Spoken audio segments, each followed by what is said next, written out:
महेश यदुवंशी जी, फरीदाबाद से। गुरुदेव, आपके चरणों में दंडवत प्रणाम। गुरुदेव, त्रिगुणातीत अवस्था को कैसे प्राप्त किया जा सकता है? क्या निरंतर भगवत नाम जप एवं स्मरण से त्रिगुणातीत अवस्था प्राप्त की जा सकती है? जब हम निरंतर भगवान नाम का जप करते हैं, स्मरण करते हैं, तो किस अवस्था में होते हैं? यहाँ जो कुछ भी ब्रह्मा के द्वारा रचा हुआ सब त्रिगुण के अंतर्गत है। वस्तु, व्यक्ति, स्थान, जितना जो भी मैं और मोर तोर तय माया, जेहि बस कीन्हे जीव निकाया, गो गोचर जहां लगु मनुजाई, सो सब माया जानो भाई। माया का स्वरूप है जो जितना कुछ दिखाई दे रहा है, जितना कुछ मन से सोचा जाता है, वो सब माया है। पर किनकी माया है? अब आ गया भगवान की। दैवी रेशा, वो खुद कह रहे हैं, गुणमयी मम माया दुरत्या। भगवान श्री कृष्णचंद्र जी के वचन कि त्रिगुणमयी माया मेरी है, तो मेरी रचना है। भगवान वेद स्वरूप होकर प्रकट हुए हैं, पर वेदों के लिए भी भगवान ने कह दिया उसमें बहुत कर्म विभाग है, तो कहा त्रैगुण्य विषया वेदा निस्त्रैगुण्य भवार्जुन। अर्थात वेदातीत अवस्था को प्राप्त हो, वो त्रिगुण से परे है। तो भगवान का नाम, भगवान का रूप, भगवान की लीला, भगवान का धाम, ये सच्चिदानंद में है, ये माया में नहीं है।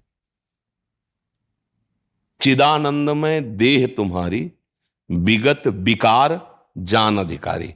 सच्चिदानंद रूपाय विश्वोत्पत्त्यादि हेतवे, यही हेतु हैं। इन्हीं से विश्व की उत्पत्ति, पालन और सृजन होते हैं। ये तीन गुणों के तीन अधिष्ठात्र देवता हैं। सतोगुण में भगवान विष्णु, रजोगुण में भगवान ब्रह्मा और तमोगुण के अधिष्ठात्र भगवान शंकर। पता है आपको ना? त्रिगुणमयी माया, त्रिगुणमयी सृष्टि, त्रिगुणमय क्रियाएं, पालन हो, सृजन हुआ, पालन हुआ, फिर संहार भी होगा, चाहे कोई भी हो। ये लीला चल रही, इससे परे हैं भगवान और इसी में भरे हैं भगवान।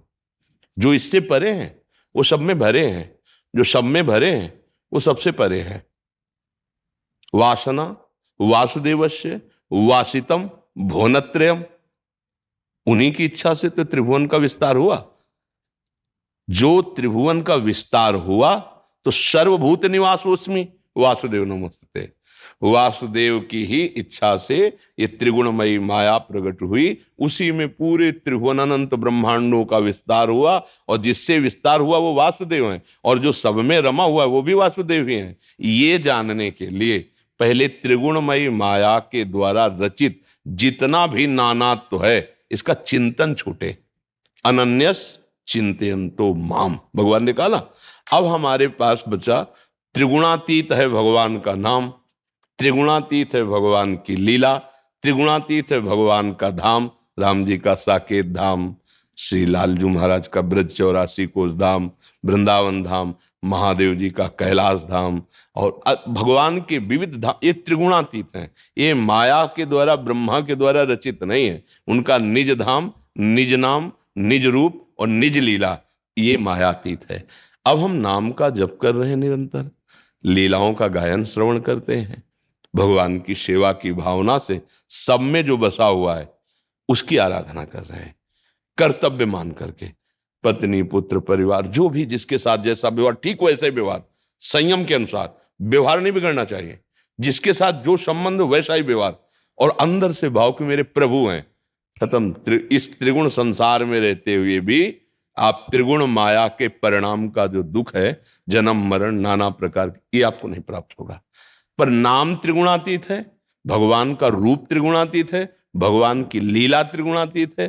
तो अब हम भोजन क्या करें? है तो माया का, भगवान को पवाओ। अब जो पाया वो त्रिगुणातीत हो गया, क्योंकि भगवान को अर्पित किया, प्रसाद हो गया। वस्त्र जो नए आए, पहले प्रभु को स्पर्श करा दिया, अर्पित किए। ऐसे हम त्रिगुणातीत होते हैं। हमारा देखना, सुनना, खाना, पीना, चलना, फिरना सब भगवत संबंध से जुड़ गया। अब आप माया मुक्त हो जाएंगे। हमारा ये सब माया में जुड़ गया, शरीर में जुड़, अब आप जन्म मरण बंधन को प्राप्त, बिल्कुल भक्ति का सहज सरल ये साधन, जिससे हम परम पद प्राप्त कर लेते हैं। कोई संशय इसमें? जी।